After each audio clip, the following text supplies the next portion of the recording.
And then I got my little my holder that I made with a wrench. Dude, I love the little details, man. Ever since this, my truck has not gotten hot. Those are factory Toyota bump stops. That's crazy, and this thing works so damn good, it's insane.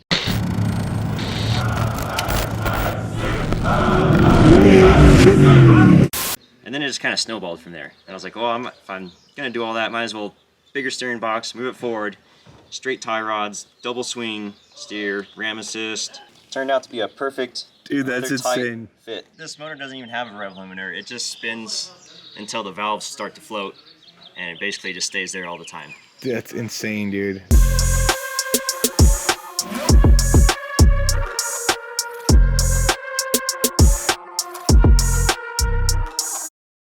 Thing.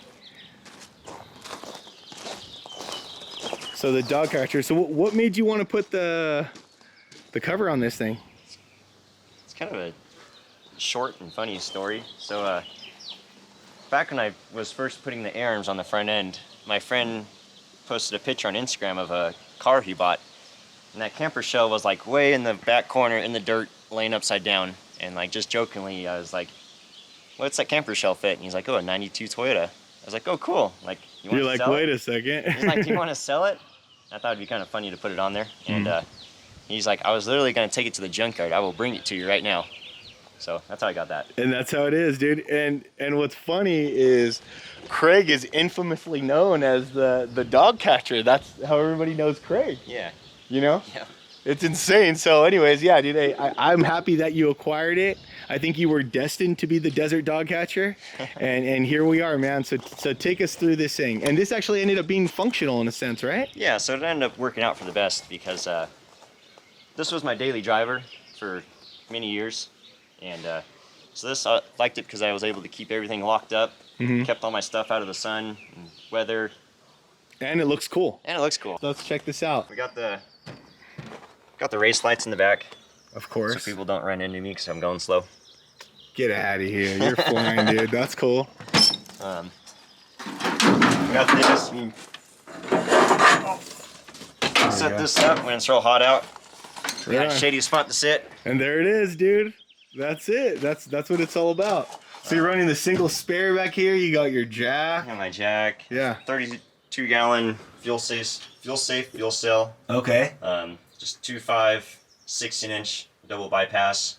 Nice. And then that is the engine oil cooler in the side of the camper shell there. Oh, cool. And that's why you have for the air to kind of flow through. Yeah, so I made a scoop. Spent about an hour making that scoop. It's not the prettiest thing. Hey, it works, man. It does work. It works amazing, actually. Ever since this, my truck has not gotten hot. That's incredible. It stays right at running temperature. That's wonderful, man. And like I said, guys, Craig is deep in the dunes. At freaking banging at 5,500 RPM, probably 6,000, getting around, but very cool. All right, and I got a little bit of storage in here. There we go. Dang. It's kind of empty right now. No, that's cool. Do you ever fill this thing up with snacks, Craig? Yeah. I think you do. On the Mojave Trail. Yes. And then the back door falls off sometimes and I lose my snacks. That's true, and sometimes great friends need to rescue him and save those snacks. It's like Easter. What are you doing? It's like I'm picking up eggs. Craig lost his snacks. Yeah. Thanks, Craig, for the snacks. We got some cheeses though. These guys, dude. Straight bucking over the whoops, launched all their snacks, bro. So on the trail again, and we found something else. More Craig trash. Come on, Craig. More Craig parts. Come on, Craig. Craig, come on, Craig. Come on, Craig. Craig, what day is it? Oh, what the? What day is it, Craig? Come on, Craig. It's Friday, Craig. So what rear end are you running in this thing? It is the stockish rear end out of a T100, Toyota T100. Oh, okay, cool. So it's the same thing as like the 2000 Tundra. Okay. The T100 was before the Tundra. Okay. So it's still only a 8-inch ring gear, and it's It works. It works. It's lasted me all these years. And yeah, with these 35s too, and then I'm sure with them being like smaller this way too, I'm sure. Yeah, so the lightweight tires really saved it. Yeah. So I built the truss for it, did a U-bolt delete kit, not kit, but I built the U-bolt delete. And how and this thing's been holding up pretty well? Yes. I haven't had an issue with it. Awesome, man. And then the leaf springs are they're Deaver springs, they're F67s. Okay. But I had Deaver do a little bit of extra work to them. How so? For they added an extra leaf and they gave them extra arc too. So okay.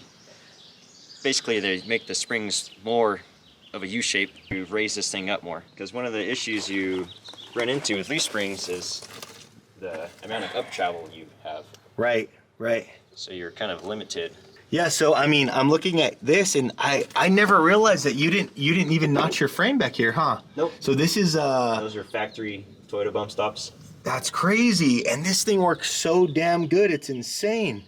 So you have a pretty good amount of up travel, dude. Oh yeah. What is that? I believe it's like 8 or 9. Okay, so it's pretty balanced. Yeah. Dude, that's insane. I did not know that. I always thought you notched it because it works so damn well. But man. So the thing with leaf springs, the reason you struggle with gaining a lot of up travel is once leaf springs go past negative arc, so basically once they're at full bump, they should be perfectly flat. Okay. As soon as they go past that arc, that's when you start breaking leaves because they can't handle flexing that far. Going completely at negative arc. Negative arc, yeah. Yeah. See, so I had my Nissan Frontier set up like that, where we notched it, and I was like, you know what, I'm just gonna run it for a little bit, whatever.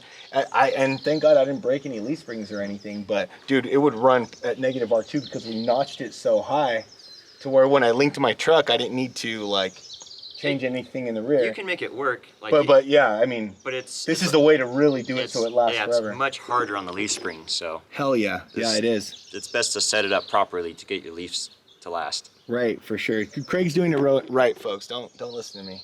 And then you're running you got about 16 inches of travel in here. This is a great looking freaking shackle. Thank you. And super beefy. Something I just had to upgrade was I added this centerpiece in here. Okay. To tie them together. Because something I learned is every time I would service my leaf springs and shackles, these bolts and sleeves would be completely blown out. Oh, okay. And I couldn't quite figure out why. I would tighten them as tight as I can, lots of Loctite, and they would be blown out every time. Okay. And what I figured out is because before these were two separate shackles, and they were actually walking back and forth over time. Oh, so I had to add the center ribbon here to make it one solid piece. So it can't walk anymore. It's just one solid. Very good, dude. Right on. Very cool. Solid work, dude. I did the cage the same time I did the beams. Okay. So the cage all ties into the engine cage really well. So it actually ties in at 4 points, and where the dash bar is, there's a bar that runs under the dash here. All these tubes land on that dash bar, and where all these tubes land, the engine cage tubes tie into those. So they all meet in junctions. Excellent. So everything is tied in really strong like it should be. With building this cage, like safety was obviously a huge concern for me. Like, right. It's one thing if I get hurt, but if I was to hurt somebody else, that's a huge deal to me. Right on, Craig, for sure. For sure. Hell yeah, dude. I wanted to make sure that like anyone that's riding with me is going to be very safe, So, you got good bucket seats, strong upgraded harnesses. Yeah, so you're running the PRPs. Are these the Premier or the Prerunner ones, right? The Premier Pro or something? Yes. Something like that? Yeah. I think so, right? We think so, PRP, but they look good, so. This is awesome. See, he has like the red stitching, which is pretty cool. I don't know if you guys can see that. Looks pretty good. The gray, we got the PRP harnesses, which are just phenomenal, dude. Super padded. Love these seats. Right? Aren't they so damn comfortable? Super comfortable. So spending hours and hours on the Mojave Trail, how does the old back and butt feel on these things? It feels great. Heck yeah. But your head, after 8 hours of straight up, it feels like it wants to explode. So, and then that's where these kind of come in a little bit? Yeah. You got the rugged radio system in here? Yep. Cool. How are these treating you? Lovely. Excellent. And then I got my little my holder that I made with a wrench. Dude, I love the little details, man. it makes it all right. It makes it all right. So you recently got an upgrade in here, a safety upgrade, right? Yeah, so the fire suppression system. Right. It's a word scrambler. No, the Safecraft freaking fire suppression system. What made you do that? Obviously, safety. So It was just time, right? yeah, so after I caged it and did the whole front end, I kind of left what wiring I had in there that I Okay. did 6 years ago. The more I learned about wiring, the more I realized how dangerous everything I did was, and how Oh, sure. easily something could short out and catch fire. So once that started going through my head, I went through and redid all of my own wiring, fixed everything, put fuses, you know, at the power the right- source of everything. So Then you got this, you also have this thing, and huh? then, yep. Battery So I power even have a battery shut-off switch. So if I am up on my lid, upside down, Cut all power. I can cut it off. I just flip that switch and it shuts everything off. Perfect. So then I forked up the money, bought the fire suppression system. I have a fire extinguisher here behind my okay. seat that is fairly easy to get to. Heck yeah. Excellent, man. And then if a fire burst into flames, I have a fire suppression system where I could easily pull this, pull that, and I have a nozzle over the engine bay and over the fuel cell. Perfect. I do not have one inside the cab Because those would be the places it's probably going to be. yeah, so there's nothing inside the cab that can burst into flames. So Right. I don't have to worry about that. I'm protected by a firewall here and here. Okay. And also, if I'm upside down, the windows are up, and I pull that thing, it's going to engulf the cab in that powder. Oh, And I right. know that can be really bad for your lungs. Right, right. So that's like, so obviously you're only pulling this full-blown emergency. Yes, And to save yourself. I mean, the truck could very well be damaged. the but- truck doesn't matter. The Doesn't truck can matter. be replaced. That's But right, bro. This is all for safety Hell, of ourselves. hell yeah, dude. That's awesome, man. Good. Dude, listen to Craig, kids. Get a fire suppression system. They're worth it. What? And how? If you don't mind sharing, Craig, how much do those things kind of come out to? I believe it was around 700, 800. It was expensive, yes. Yeah. But Dude, Would but you that's rather- insurance, bro. would you rather fork out that money now and not only save your life, but possibly save your entire truck? Yeah. And Or- I mean, burns and just like everything Yeah. that goes along with it. It's so worth it, dudes. Make it happen. Get that fire suppression system. Get that Safecraft. If you guys have any questions, maybe we could throw like a link to Safecraft. Like, dude, we're not even getting kickback. It's nothing like that. We want you guys to be safe out there. And again, it's a great insurance policy. You know, you're protecting yourself and others. So Yeah. excellent, Craig. Thank you for sharing that, man. course. Thank you. So you got this dash, this little mini dasher here you made? Yeah. Very cool. Got everything all dialed in right there. So my buttons started out down here on my switches, I should say. Okay. So I put these stickers over here to cover up my holes. Right on. And, so I moved everything up here because I have plans to cut all this out because a bigger motor and trans is going in here. Ooh. Okay. So there's more to come to that. Okay. So I moved all my switches up here, just to get them out of the way now. And then I also did that when I added the oil pressure gauge and the fire suppression pull lever. Okay. Excellent. So everything's purposefully built and purposefully placed. Very good, man. Running that stock dash, and I love stock dashes. I think it's definitely a pre-runner thing to have Oh, that yeah. stock dash. Got your big Lawrence GPS right here. Make sure I don't get lost. Hell yeah, dude. Very good. Well, dude, I'm stoked. And you got an inside amber light? Yeah, we got disco lights. We got Very cool. We got an orange up there. Very Like, cool. yeah, there's a red one down there and a blue one over here. Nice, dude. Nice.